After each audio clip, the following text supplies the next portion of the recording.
This happened to me in the early 80s when I was about 14 or 15 years old.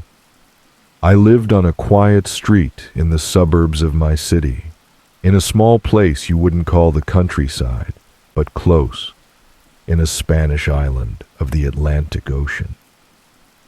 It was known locally back then that little girls started disappearing more often, but it wasn't yet a topic of conversation between the towns and neighborhoods. Most of my friends lived in the city, so I would often take the bus to go meet them. That day at around 5 or 6 p.m., I decided to start walking to the bus stop since I was going to meet my friend that evening. The bus stop wasn't actually that far from my house, maybe a half a mile in distance. It was located on a quiet street with few cars or people around and lined with old street lamps that flickered even in the daylight. I had taken this route so many times that I didn't really think anything of it. When I got there, the street was dead and had no cars or nobody to be seen around, so I just stood up for a few minutes waiting for my bus. A while later, a white van slowly approached my direction and started slowing down right next to the bus stop.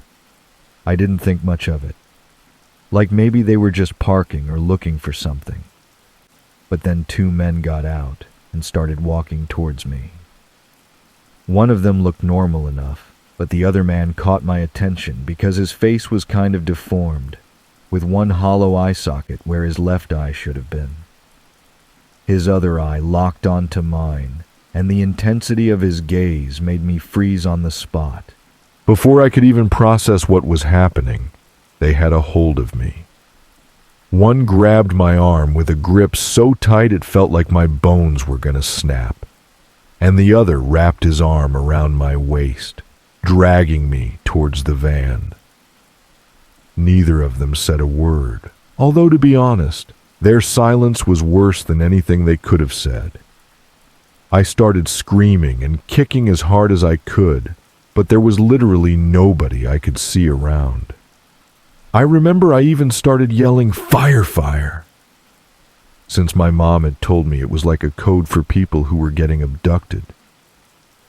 It really was a horrible feeling seeing myself getting pulled closer to the van, knowing I couldn't do anything to avoid it. They shoved me into the van, and as I landed on the floor, I saw a third man with a bandana covering his face and a Doberman that were staring at me with a disgusting, creepy face that still haunts me to this day. It was in that moment that I started to think that no one would help me, or even hear me at all. I started struggling and fighting back, and I kind of managed to get them off me for a second. But they kept grabbing me and pulling me back in. I remember this distinctive metallic smell inside the van, like rust or maybe blood.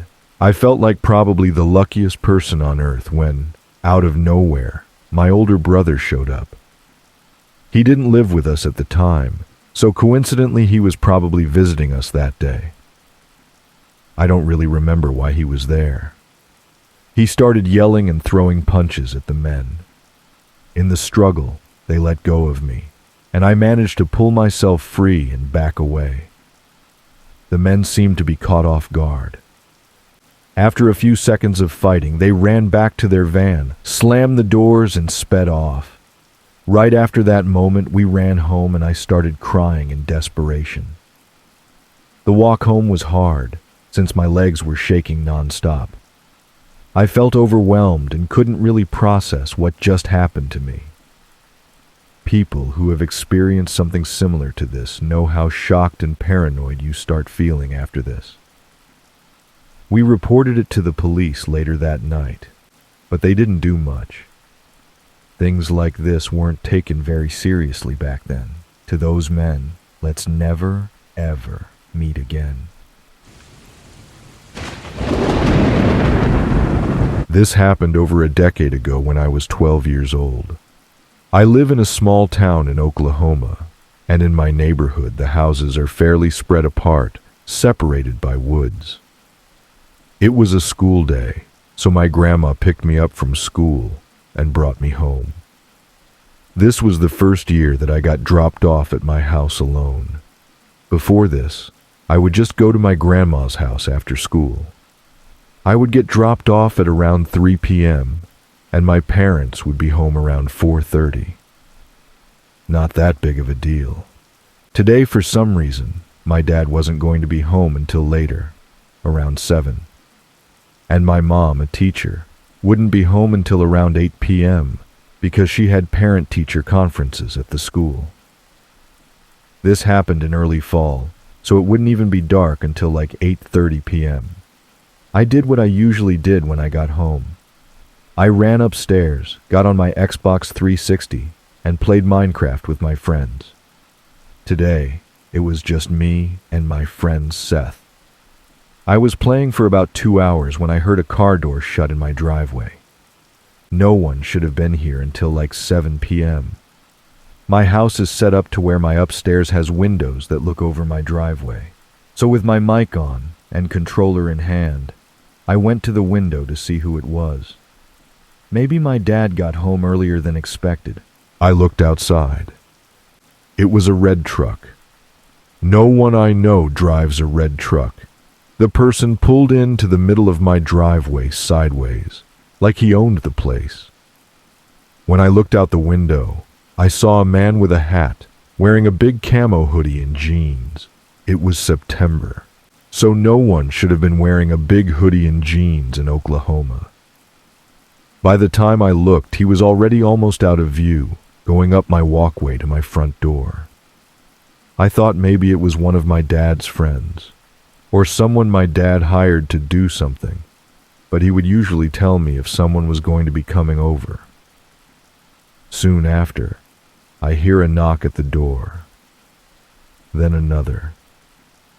I go to my other window that has a better view of the walkway up to my front door. I see the guy walking back down the walkway. I switch and go back to looking through the windows overlooking my driveway. I'm relaying all of this to Seth, still with my mic on. I tell Seth that he's walking back to his truck now. Instead, he walks past his truck and tries to open my garage side door. At this point, my heart sinks. I tell Seth that this guy just tried to get into my house. Mind you, it is literally broad day at like 5 p.m. Luckily it was locked, because sometimes we forget to lock it. After he tried the door, he starts walking to my back patio. I drop my headset and I quietly run downstairs to see what he is doing. I get downstairs and stand behind the wall so I'm not visible from the back door, living room windows. I just listen. I hear him try to open the door. Then I hear a thud. It sounded like he dropped a brick on the ground or something. At this point, I'm more scared than I've ever been. I wanted to call my parents or grandma, but I didn't have a cell phone yet. The only phone in the house was in my kitchen. I would have to cross my living room to get there, and he would be able to see me if I went into there. A few seconds after the thud, I peeked around the corner, and he was gone. I run back upstairs and put my headset back on, telling Seth that he just tried to open the back door as well. As I'm telling him this, I hear a car door shut. This time, when I look out the window, he finally got in his truck. I looked at the truck closer, and I noticed the only thing he has in his truck bed was a crowbar and shovel. He sat in his truck for what felt like a few minutes. During this time, Seth told me to get my iPod and take a picture of his license plate. He was parked to where I couldn't see it. Then he drove backwards out of my driveway and down the road. A few minutes after he was confirmed gone, I went downstairs to see what the thud could have been. I get to the back door and see that the doormat was moved. Both big plant pots had been moved as well. He was looking for a key. Holy fuck. We have a hidden key back there too. The key to the back door was under one of the smaller plant pots on a ledge near the door, not the bigger ones that he had checked under. I went to the front porch, and all the pots looked like they had been moved too. I don't know what I would have done if he was able to find the key, or if he just broke in. After he left, I called my dad and told him what happened.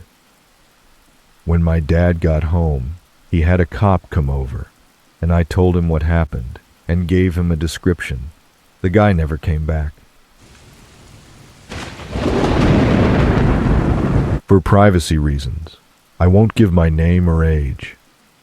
For a bit of context, this happened about 2 years ago, a few weeks after my little brother was born. Ever since we moved into this house, there's been this small room in the basement that's always locked.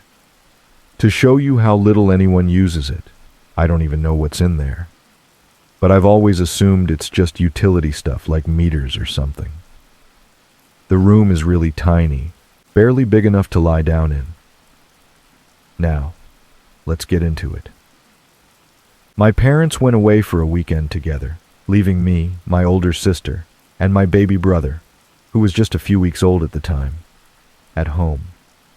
My parents trusted us to take care of ourselves since they'd done this before. Anyway, that night my sister went out with friends and wasn't planning to come back until 4 or 5 in the morning. I watched a good movie, and since it was already getting late, I decided to put my little brother to bed in his room upstairs. I did that and came back down to watch another movie, but I ended up falling asleep. About 2 or 3 hours later, around midnight, I woke up to these strange noises coming from upstairs. At first, I thought it was just the neighbors, since they can be pretty loud and the walls are thin. But then I looked at the time and realized it was too late for them to still be awake, let alone making that kind of noise. So I got closer to the stairs to investigate, and just as I was about to go up the first step, I heard the sound of something metal falling on the ground. Guess what? It was the key to the small room in the basement. I immediately grabbed my phone, and instead of calling the police, I texted my friends to tell them what was happening. One of my friends had the brilliant idea of calling the police for me. Suddenly, I heard the bathroom door slam shut. I knew it was that door because it makes a very specific creaking noise when it closes. I remembered my brother was sleeping upstairs, so I carefully went up to check if he was okay. Thankfully, he was fine. Still not fully grasping how much danger I was in, I went to the bathroom door. Since it opens inward, I decided to violently push it open, and I heard a man scream. I immediately shut the door and held it closed to keep him from getting out. He broke the window, and outside the bathroom, there's this sort of balcony. Not a proper one, but you get the idea. That connects to the balconies of the neighboring houses, which are all really close together. He used that to escape. I grabbed my brother in my arms, ran to the kitchen, and noticed that one of the knives was missing from the knife block. I picked up another knife and crouched in a corner of the living room, crying like never before. The police arrived, and I opened the door for them.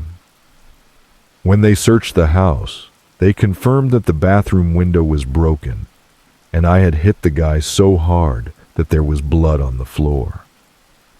But the most shocking and traumatizing part was what they found in that small basement room. There were blankets and cans of food. They concluded that he had been living there for several days. When I was a freshman in high school, Alyssa was my role model. Alyssa was a senior. She was so gorgeous, confident, smart, effortlessly stylish, and always owning the room. Back then, I was too shy to talk to her. Seniors are already pretty intimidating to freshmen, but Alyssa was next level intimidating because she was such a queen. I didn't expect anyone to see me the way I saw Alyssa, but I was pleasantly surprised in my senior year. In my senior year, I started finding cute little notes in my locker. I wasn't expecting that at all, but I was really flattered. The first one said, "You were beautiful in that dress on Friday." The handwriting was neat and simple, with a cute little heart at the end. More notes kept coming, always in fourth period. I got a note every week or two. I know they came during fourth period because I checked my locker before and after every class. They were all really sweet. They said things like this: "Your smile lights up the hallway." "You shine brighter than any star." "Your homecoming photos are straight out of a magazine cover." So stunning. There were more notes that I don't remember. They weren't romantic or flirty. They looked like things I might have said to Alyssa if we'd ever spoken. I thought maybe they were from a shy, underclassman girl. I had my suspicions. I didn't tell anyone about the notes. I really didn't want my friends turning this into an investigation and embarrassing whoever was leaving them. Whoever was leaving these messages, I thought they meant well. Then in the second semester, my schedule changed. My last class of the day was upstairs near my friend's locker. My friend's last class was near my locker. We swapped lockers. I forgot all about the notes until my 18th birthday. That morning, my friend handed me a note she found in my old locker. It said, "Happy birthday, Princess." At first, she thought the notes were meant for her since any of those compliments could fit her too. But when she realized the birthday didn't match up, she put two and two together. Come to think of it, I don't think any of the notes ever said my name. I admitted that the notes had been happening all year and explained that I didn't want to make a big deal about it. Then my friends launched their investigation that I had been worried about. All the girls in our friend group became detectives trying to solve this mystery. One friend, who didn't have a fourth period class, stationed herself by the lockers to surveil that area. That worked. The notes weren't from a shy freshman or even from a boy. They were from a janitor, an older woman none of us knew. We all recognized her, but I don't think any of us had ever talked to her. She'd been leaving these notes for several months, watching me closely enough to comment on my outfits, field hockey games, and even what I posted on Facebook. I saw her at the last field hockey game of the season. She sat quietly in the stands. That was the only time I noticed her watching me, but I have no idea how places I didn't notice her watching me. None of us brought this up to her. She hadn't done anything wrong, but it felt unsettling in a way that's hard to explain. This started when I was at my childhood friend's apartment for what was supposed to be a fun little movie night. We hadn't hung out in a while and we were catching up. Her place was cozy, a little disorganized, and full of girly decor. We were in our comfiest sweatpants about to watch princess movies. Her apartment isn't the most tidy. Things are a bit scattered around, but it's clean and so authentic, which always made me feel at home. We decided on ordering pizza for dinner. She mentioned that Sherwood, someone I hadn't met yet, would bring the pizza over. At first, I was not happy to hear that. I thought that meant she had invited other friends, a boy, over to join us, which wasn't what I had in mind. But I was in for a surprise. Sherwood turned out to just be our delivery guy for the night. He wasn't joining us. When he got to the apartment, there was this awkward air about him. He was obviously nervous, fumbling a bit with the pizza boxes, and not quite making eye contact. My friend introduced us quickly, and it was clear from her overly thankful demeanor that Sherwood did a lot more for her than just fetch dinner. After handing us the pizza, there was this brief moment of forced small talk. My friend was super nice to him despite his awkwardness. He wasn't the best conversationalist and seemed really out of place. Then Sherwood asked for my number. I was in a tough spot because our mutual friend was sitting right there, so I just gave it to him. Yeah, we chatted for maybe 5 minutes before my friend gave him a cue to leave with something like, "Thanks so much for dropping this off." He seemed to get the hint. We both gave him a hug before my friend said something like, "Drive safe," giving him another kind of cue to leave. When I asked my friend what that was all about, she basically explained that Sherwood was her unpaid personal assistant. He did her grocery shopping, he dropped off pizza, and he did all this other stuff. I think Sherwood was just a really lonely guy desperate for interaction, especially female interaction. My friend and I were both young and immature back then. We were about 23. But I think we both knew something was seriously wrong with Sherwood. It was a little hard to articulate because we couldn't point out exactly what his problem was. Sherwood started a group chat with my friend and me. He just sent a meme or two every week. It felt like he was trying to stay relevant without being intrusive. Maybe he was used to being sidelined or even blocked by other girls in the past. It felt like he was trying to make me remember him, but also carefully trying not to give me a reason to block him too. I can't speak on his behalf. That's just what it felt like. Sherwood also offered help with errands. The first time, I said thanks for asking, but no. He asked every weekend after that. One day I made the mistake of accepting his help. I knew better. I had recently found a great deal for a new washing machine on Craigslist, but I had no idea how to pick it up and install it. When I mentioned it in the chat, Sherwood excitedly volunteered to take care of the whole thing. He handled the whole pickup and installation like a total champ, which saved me so much hassle. I tried to pay him for his efforts because I wanted to show appreciation, but he wouldn't accept any money. I insisted.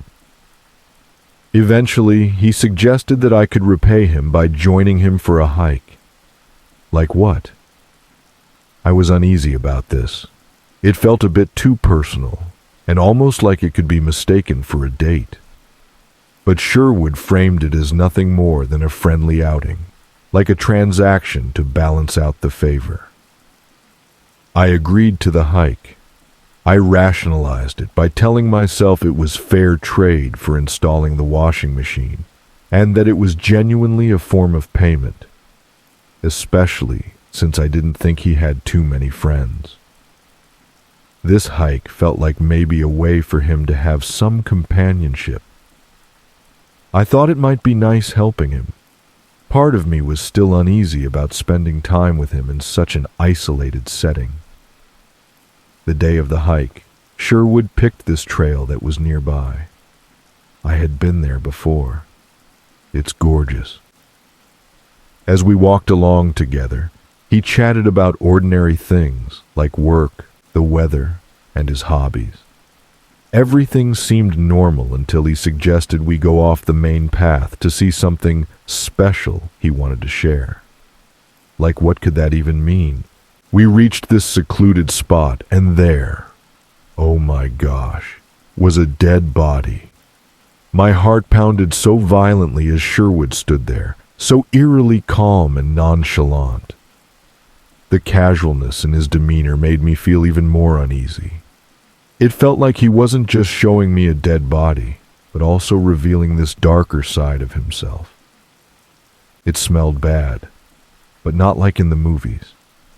I didn't know how long it had been there. I am not a biologist, but my guess is that it had smelled a lot worse before, but now it had gone down. At that moment, I mumbled some excuse about needing to get back quickly and started walking briskly towards the main path. I was urging Sherwood to follow me. I thought maybe this was some twisted mind game, like a way to intimidate me or show that he wasn't just some harmless little boy. Maybe he was trying to send a message that said, "You should know I'm familiar with things like this." Oh, there's another possibility. Maybe he just wanted me to think about him more. Sometimes when I talk to people, I feel like they only notice me for the time that we're together. And then they won't think of me again until the next time we meet. It's possible Sherwood felt that way with me, and maybe he thought showing me a dead body would make him less forgettable. I have no idea, but on the surface, he seemed oblivious to how inappropriate this was. As we walked back together, I was in full fight or flight mode, instinctively looking around to see if there were other hikers or rangers, anyone who could make me feel like I wasn't alone. The moment I spotted someone else on the trail, I called out, not to expose Sherwood, but just asking for directions back to the parking area. I wanted to make sure Sherwood and I wouldn't be left alone together. I asked this gentleman to walk us back to the parking lot. I wasn't going to take no for an answer. I kept pretending like I was confused about his directions, and eventually he agreed to just walk us there. Getting help from that guy was my way of re-anchoring myself to safety and normality, while I was still under the shock of what Sherwood had shown me. We got to the parking area. There, I called my friend and told her I was with Sherwood. I suggested he could drop me off with her, and that we'd be there in 20 minutes. Sherwood agreed. That was my way of making sure that if anything happened, it was on the record that Sherwood was the last person to have been with me. Also, I immediately texted my friend what had happened to get that on the record too. When I got to her apartment, we said thanks to Sherwood and kindly told him to go away. I had already told her through text, but then I started going into all the detail. The fact that the body had insects, the fact that the face was decomposing but still recognizable, etc. Her reaction was pure horror, not just about the dead body, but also how nonchalantly Sherwood had treated the whole situation. She confessed she always sensed something was off about him, even though she'd never imagined anything this disturbing. We both agreed that we needed to remove Sherwood from our lives. She admitted she felt stuck, and she had become too reliant on Sherwood to just fire him cold turkey. We planned out how we would do it. It was this gradual phasing out plan. We would limit our interactions to times when others were present. We would slowly reduce our responses to his texts. I would never ask for his help again, and my friend would ask for less and less help. Sherwood kept texting during weekends, offering to run errands or asking if we needed anything, to which my friend would reply, "I'm trying to work on being more independent, but you've really been such a help." Eventually, as my friend started dating someone new, she introduced Sherwood to her boyfriend. Sherwood never contacted her after that. I had called the cops the same night of the incident, but it was a while before we heard more news about it. At least a full month later, a news report confirmed discovering a dead body in that area where Sherwood had taken me hiking. They made an arrest, not of Sherwood, but of this other guy that Sherwood followed on Instagram. I have no idea if Sherwood was connected to the murder. Reflecting on everything, I think there's one clear moral of the story. Trust your instincts.